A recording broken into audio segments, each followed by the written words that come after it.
जया एकादशी के दिन टूटी चूड़ी का ये एक छोटा सा गुप्त उपाय बिना किसी को बताए चुपचाप कर लेना। इतना धन आएगा कि संभाले नहीं संभाल पाओगे। आपके कुल की वृद्धि होगी। माता लक्ष्मी का ऐसा आशीर्वाद आपको मिलेगा कि पूरे साल आपके घर में धन की वर्षा होगी। धन, धान्य, सुख, समृद्धि सब कुछ आपके कदमों में होगा। जी हाँ दोस्तों, क्योंकि देखिए आज जो गुप्त उपाय मैं आपको बताने वाला हूं वो उपाय कोई साधारण नहीं है। इस उपाय का उल्लेख ना तो आपको किसी शास्त्र में मिलेगा और ना ही किसी पुराण मिलेगा, क्योंकि ये उपाय बहुत गुप्त है और स्वयं माता लक्ष्मी ने बताया है। तो दोस्तों, यदि ये उपाय आपके कानों तक पहुंच रहा है तो समझ लीजिएगा कि साक्षात माँ लक्ष्मी ने आपको चुना है मालामाल बनाने के लिए। जी हाँ दोस्तों, देखिए हमारे हिंदू सनातन धर्म में हर एक एकादशी का बहुत महत्व बताया गया है।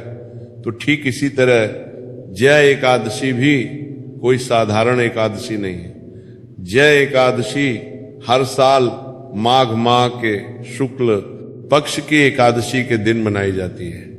जी हाँ दोस्तों, देखिए यदि आप चाहते हैं कि आपके घर में कभी धन धान्य की कमी ना हो, आपके घर में हमेशा बरकत रहे, माता लक्ष्मी आपके घर में स्थायी रूप से निवास करे, आपके घर के क्लेश दूर हो जाए और आपको संतान सुख की प्राप्ति हो, तो ये उपाय जया एकादशी के दिन जरूर कर लेना। दोस्तों, ऐसा मौका बार बार नहीं आता है, क्योंकि जया एकादशी के दिन 72 वर्षों के बाद एक विशेष सहयोग बन रहा है। और इस सहयोग के दौरान यदि आपने टूटी चूड़ी का ये गुप्त उपाय कर लिया तो मैं गारंटी के साथ कहता हूं कि आपको जिंदगी में कभी पीछे मुड़कर देखने की जरूरत नहीं पड़ेगी। पूरी दुनिया आपके कदमों में झुकेगी और माता लक्ष्मी का आशीर्वाद पूरे साल आपके ऊपर बरसेगा। दोस्तों, इस उपाय को शुरू करने से पहले मेरा आपसे एक छोटा सा अनुरोध है कि आप सभी इस वीडियो को लाइक कर दीजिए और कमेंट बॉक्स में जय मां लक्ष्मी 3 बार अवश्य ही लिख दीजिएगा। माता लक्ष्मी आपकी सभी मनोकामनाएं पूर्ण करेगी। दोस्तों देखिए, आज जो उपाय मैं आपको बताने वाला हूं, इस उपाय को सुनने के बाद आप कभी भी अपनी टूटी हुई चूड़ी को फेंकने की गलती नहीं करेंगे, क्योंकि देखिए चूड़ी कोई साधारण श्रृंगार नहीं है। मैं आपको बताता हूं कि इस उपाय को सुनने के बाद आप अपने घर में टूटी चूड़ियों को ढूंढना भी शुरू कर देंगे और इस उपाय को करने पर आप भी मजबूर हो जाएंगे। जी हाँ दोस्तों, देखिए हिंदू शास्त्रों, लोक परंपराओं और तांत्रिक संकेतों में चूड़ी को केवल एक स्त्री आभूषण नहीं माना गया है, बल्कि इसे स्त्री की आंतरिक ऊर्जा, उसके सौभाग्य, उसके संकल्प और उसके गृह लक्ष्मी स्वरूप से जोड़ा गया है। जी हाँ दोस्तों, प्राचीन ग्रंथों में आज भी ये वर्णन आता है कि जिस घर में स्त्री के हाथों में अखंड चिड़ियां खनकती है, वहां पर स्थिरता, प्रवाह और निरंतरता बनी रहती है। क्यों बनी रहती है? इसके पीछे भी हमारे शास्त्रों में कारण बताया गया है। क्योंकि चूड़ी व्रताकार होती है। व्रताकार अर्थात गोल, और व्रत शास्त्रों में पूर्णता का प्रतीक माना गया है, जिसे ब्रह्मांड, जैसे चक्र, जैसे काल, और यही कारण है कि लक्ष्मी को भी चंचल कहा गया है। लेकिन जहां चक्र पूरा हो वहां उनका वास स्थिर हो जाता है। तो ठीक इसी तरह हमारे शास्त्रों में यह भी बताया गया है कि औरतों की जो चूड़ी होती है, उस चूड़ी में माता लक्ष्मी का वास स्थायी रूप से बताया गया है और माना जाता है। जी हाँ दोस्तों, क्योंकि चूड़ी का गोलाकार स्वरूप उसी पूर्ण चक्र का संकेत है। इसलिए हमारे शास्त्रों में यह भी लिखा गया है कि विवाह, व्रत, पर्व और विशेष अनुष्ठानों में चूड़ी का धारण करना अनिवार्य माना गया है, क्योंकि जब महिलाएं अपने हाथों में चूड़ी नहीं पहनती है तब तक महिलाओं का श्रृंगार अधूरा माना जाता है। दोस्तों, स्कंद पुराण, भविष्य पुराण और लोक आगम परंपराओं में यह संकेत मिलता है कि चूड़ी स्त्री के शरीर में प्रवाहित होने वाली सूक्ष्म ऊर्जा को संभालना है। यानी कि जो गृहिणी होती है, एक स्त्री होती है, उसकी जो ऊर्जा होती है, उसकी ऊर्जा उसके हाथों में पहनी हुई चूड़ी में समाहित होती है। दोस्तों देखिए, ये वह ऊर्जा होती है जो पूरे शरीर को संभालना है, जिसे ग्रह धन प्रवाह कहा गया है। जब चूड़ी साबुत होती है तब वो ऊर्जा घूमती रहती है, लेकिन जब वही चूड़ी टूटती है तो उसे दोस्तों सामान्य दुर्घटना नहीं बल्कि एक गुण संकेत माना गया है। कुछ परंपराओं में इसे बाधा का चिन्ह कहा गया है, तो कुछ में इसे पुराने कर्महण टूटने का संकेत माना गया है। अब देखिए, हमारे पुराण झूठ तो नहीं बोलेंगे। हिंदू सनातन धर्म में कई सारी मान्यताएं छोटी छोटी चीजों को लेकर, जी हाँ। तो दोस्तों, यही द्वैत से रहस्यमय बनाता है। तंत्र शास्त्रों में स्पष्ट लिखा गया है कि जो वस्तु पूर्ण होकर टूटती है वह शून्य नहीं बनती, बल्कि वह एक नई अवस्था का द्वार खोलती है। जैसे बीज फूटता है, जैसे अंडा टूटता है, जैसे तिलक सूख कर झरता है, उसी प्रकार टूटी चूड़ी को भी केवल अशुभ मानकर फेंक देना अधूरा ज्ञान है। अक्सर महिलाएं क्या करती हैं कि जब उनके हाथों की चूड़ी टूट जाती है तो उस चूड़ी को महिलाएं तुरंत फेंक देती हैं, इधर उधर पटक देती हैं, उसका अपमान करने लग जाती है। तो आपको ऐसा नहीं करना है, क्योंकि वही टूटी चूड़ी स्त्री के जीवन से निकली हुई ऊर्जा का सक केंद्रित अंश होती है। यानी कि जब वो महिला जीतने समय तक उस चूड़ी को अपने हाथों में धारण करती है तो एक महिला की ऊर्जा उसकी चूड़ी में समाहित हो जाती है और उसी चूड़ी में उसके विचार, उसका दुख, उसकी कामना, उसका भय, उसका धन, संकल्प, सब कुछ सूक्ष्म रूप से जुड़ा रहता है। तो लक्ष्मी को धन की देवी के साथ साथ चैतन्य प्रवाह की देवी भी कहा गया है। दोस्तों, और प्रवाह वही बदलता है जहां चक्र टूटता है। इसलिए कई पुरानी परंपराओं में चूड़ी को न तो तुरंत फेंका जाता है और न ही घर में यूं ही रखा जाता है, बल्कि उसे कुछ समय तक विशेष स्थान पर रखकर उसके माध्यम से संकल्प परिवर्तन किया जाता है। दोस्तों, आपको मैं बता देता हूं कि जया एकादशी का जो दिन है लोक मान्यताओं में विशेष इसीलिए मना गया है क्योंकि ये माघ महीने में आती है और माघ का महीना भी कोई साधारण नहीं होता है। देखिए, माघ महीने में किया गया संकल्प अधिक गहरा माना जाता है। इसी कारण कई तांत्रिक और लोक साधनाएं इसी समय की जाती है। लक्ष्मी को केवल सोने चांदी से नहीं बल्कि व्यवस्था, अनुशासन और प्रतीक से भी आकर्षित माना जाता है। देखिए, चूड़ी का कांच, उसका खाना, उसका टूटना और उसका मौन, ये चारों अवस्थाएं धन के 4 स्तरों का संकेत मानी गई हैं। खनकता हुआ कांच सक्रिय धन, साबुत चूड़ी स्थिर धन, टूटी चूड़ी संचित कर्म और मौन कांच भविष्य की संभावना। देखिए, यही कारण है कि कुछ परिवारों में आज भी टूटी चूड़ी को सीधे कूड़े में नहीं फेंका जाता है, बल्कि उसे कपड़े में बांधकर अलग रखा जाता है। क्यों रखा जाता है? क्योंकि मान्यता है कि जो व्यक्ति टूटी वस्तु का अपमान करता है वह उस ऊर्जा का अपमान करता है जिसने उसे पूर्णता दी थी। अब इसी गुण ज्ञान के आधार पर लोकतंत्र में एक गुप्त अनुष्ठान का उल्लेख मिलता है। दोस्तों, अपने कान खोलकर सुन लेना, क्योंकि जो उपाय अब मैं आपको बताने वाला हूं वो उपाय साधारण नहीं होगा और उसी उपाय की शुरुआत होने वाली है। लेकिन देखिए, मेरा आपसे एक अनुरोध है कि सिर्फ उपाय सुनने के बाद ही आप इस वीडियो को यही मत छोड़ देना, यही खत्म मत कर देना, क्योंकि उपाय के नियम, उपाय के संकल्प और उपाय की सावधानियां, इन तीनों स्तर, इन तीनों स्तंभ को भी आप जान लेना। नहीं तो कहीं ऐसा ना हो कि आपके द्वारा किया गया उपाय आपको शुभ फल देने की जगह अशुभ फल देने लग जाए।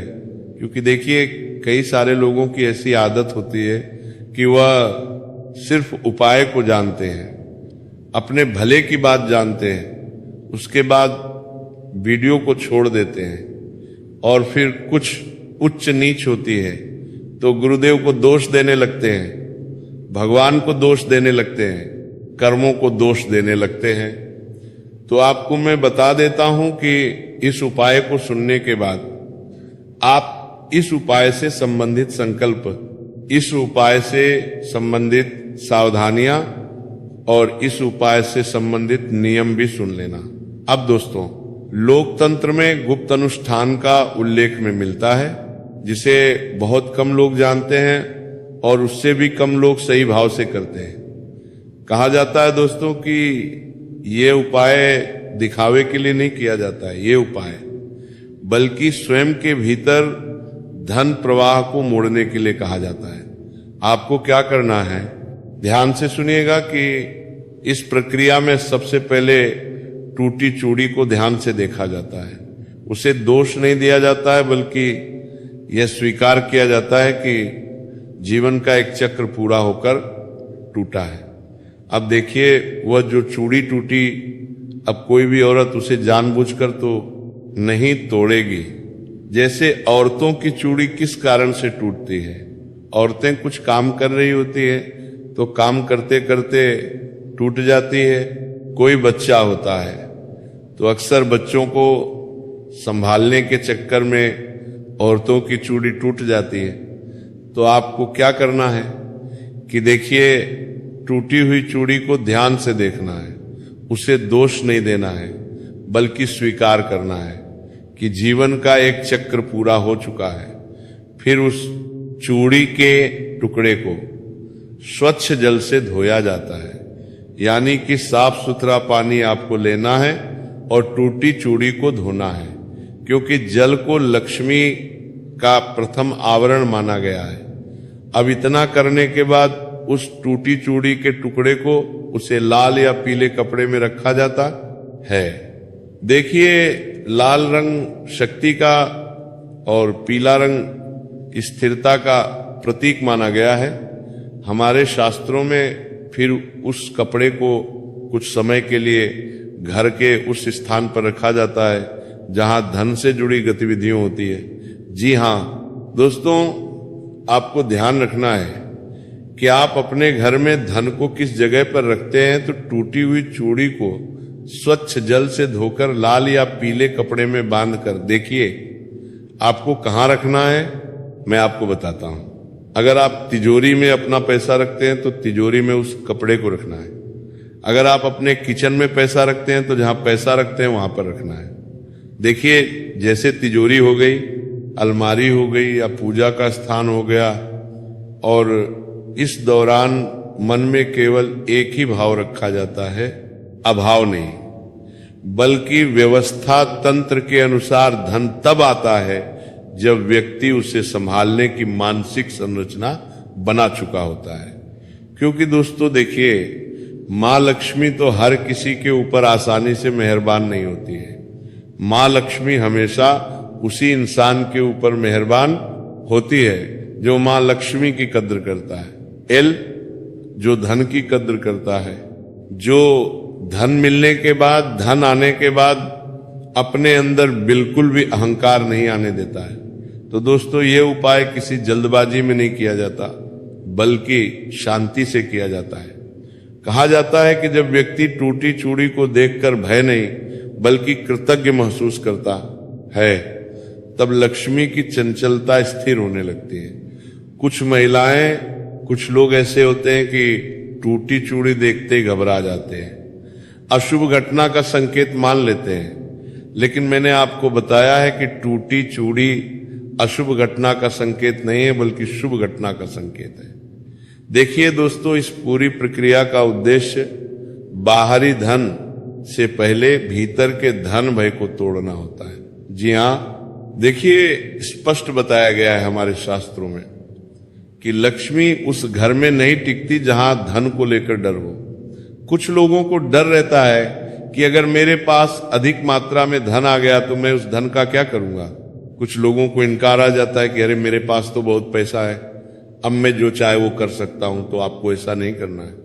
मैं आपको बता देता हूं कि उपाय के अंतिम चरण में जो बहुगुप्त माना गया है, उस चूड़ी को पृथ्वी को सौंप दिया जाता है, लेकिन ऐसे नहीं फेंक दिया जाए, बल्कि उसे मिट्टी में इस भाव से रखा जाता है कि जो टूटा है अब वो नए रूप में जन्म लेगा।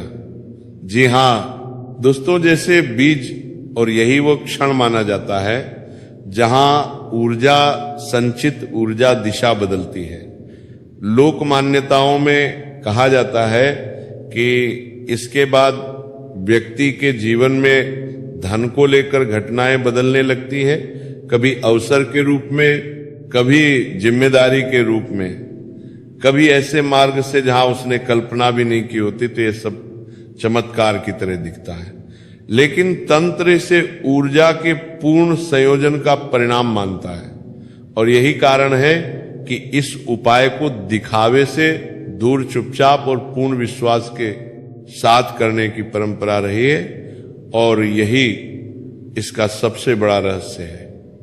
अब दोस्तों देखिए, उपाय तो मैंने आपको बता दिया है, लेकिन इस उपाय से संबंधित नियम की बात अब मैं करने वाला हूं, संकल्प की बात अब मैं करने वाला हूं, और सावधानियां की बात अब मैं करने वाला हूं।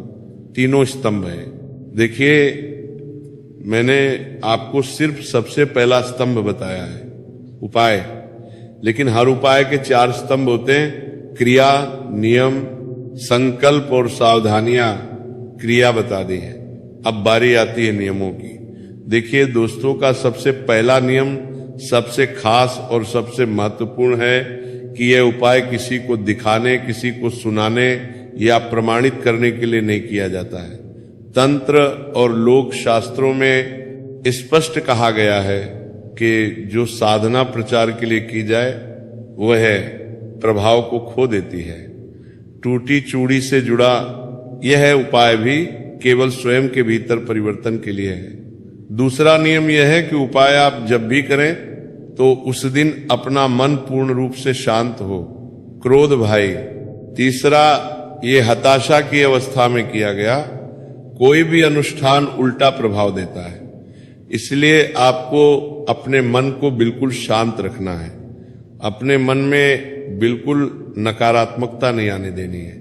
इस उपाय को करते वक्त मन में शंका बिल्कुल भी आपको नहीं रखना है, क्योंकि दोस्तों देखिए, अगर उस समय व्यक्ति अपनी ही नकारात्मक ऊर्जा को सक्रिय कर देता है तो यह तो अनुष्ठान का उल्टा प्रभाव आपको दिखेगा ही दिखेगा। तीसरा नियम यह है कि उपाय के दिन किसी से उधार लिया हुआ धन, वस्तु या वचन अपने पास ना रखें। माना जाता है कि उधार की ऊर्जा संकल्प को कमजोर करती है। चौथा नियम यह है कि टूटी चूड़ी किसी और की नहीं बल्कि उस स्त्री की हो जिसने उसे पहना हो। परंपराओं में कहा गया है कि ऊर्जा व्यक्तिगत होती है, उधार की ऊर्जा पर किया गया संकल्प फलित नहीं होता। तो देखिए, ये उपाय केवल वही महिलाएं करें जिस महिला की चूड़ी टूटी हुई है। ऐसा नहीं है कि आपकी चूड़ी टूटी और आपने किसी अन्य स्त्री को दे दिया, अन्य पुरुष को दे दी, नहीं, ऐसा बिल्कुल भी नहीं करना है। पांचवा नियम यह है कि उपाय से पहले घर की सफाई केवल बाहरी ही नहीं बल्कि भीतरी अवस्था भी हो। टूटे, बेकार और अनुपयोगी सामान को अलग कर देना आवश्यक माना गया है, क्योंकि लक्ष्मी को अव्यवस्था से विमुख बताया गया है। लेकिन संकल्प इस उपाय की आत्मा है। बिना संकल्प के किया गया उपाय केवल क्रिया बनकर रह जाता है। तो संकल्प करते समय दोस्तों ये अत्यंत आवश्यक है कि मन में धन की भूख नहीं हो, बल्कि धन की व्यवस्था का अभाव हो कि अगर मुझे पैसा मिल गया तो मैं उन पैसों की व्यवस्था कैसे करूंगा, उन पैसों की देखभाल कैसे करूंगा। शास्त्रों में कहा गया है कि जो धन को पकड़ने के लिए दौड़ता है धन उससे दूर भागता है। जो स्वयं को धन के योग्य बनाता है धन उसके पीछे चलता है, तो संकल्प लेते समय व्यक्ति को यह स्वीकार करना होता है कि अब तक जीवन में जो आर्थिक संतुलन रहा उसके लिए केवल परिस्थितियां नहीं बल्कि स्वयं के निर्णय भी जिम्मेदार रहे। संकल्प में यह वाक्य मन ही मन स्पष्ट होना चाहिए कि मैं धन को साधन मानता हूं, अहंकार नहीं सेवा का माध्यम मानता हूं, भय का कारण नहीं तो संकल्प लेते। समय किसी विशेष राशि, तारीख या परिणाम को तय नहीं किया जाता, क्योंकि परिणाम तय करना ईश्वर या प्रकृति के काम में हस्तक्षेप माना गया है। तो यही संकल्प वो होता है जिसमें व्यक्ति स्वयं को बदलने की घोषणा करता है, जो ना कि संसार को आदेश देता है। तो इसी कारण कहा गया है कि ये उपाय वही लोग करें जो भीतर से तैयार हो।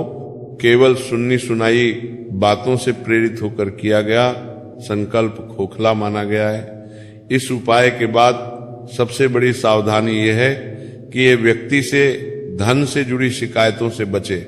देखिए, बार बार ये कहना कि मेरे पास पैसे नहीं है, मेरे साथ ही ऐसा क्यों होता है, मेरी तो किस्मत ही खराब है, भगवान ना जाने मुझे ऐसे दिन क्यों दिखा रहे हैं, इस तरह के वाक्यों से आपको दूर रहना है, क्योंकि शास्त्रों में इसे धन निरोधक वाक्य कहा गया है। उपाय के बाद कम से कम कुछ समय तक ऐसे शब्दों से दूरी रखना आवश्यक माना गया है, क्योंकि ऐसे शब्द आपको उपायों के फल को फलीभूत नहीं होने देंगे। दूसरी सावधानी यह है कि ये उपाय के बाद अचानक आए अवसरों को छोटा या महत्वहीन ना समझे। लोक मान्यता है कि धन हमेशा सीधे रूप में नहीं आता, कई बार वह पहले जिम्मेदारी, काम या अवसर के रूप में आता है। तीसरी सावधानी यह है कि उपाय के बाद किसी भी प्रकार के जुए, लालच, शॉर्टकट या अनैतिक मार्ग से धन कमाने के विचार से दूर रहे। ऐसा करना उस ऊर्जा का अपमान माना गया है जिसे साधा गया है। चौथी सावधानी यह है कि उपाय के बाद कम से कम कुछ समय तक किसी का अपमान, विशेषकर स्त्रियों का अपमान तो ना ही करें, क्योंकि चूड़ी स्त्री ऊर्जा का प्रतीक है। उसका अनादर इस 1934 पूरे तंत्र को निष्फल कर देता है।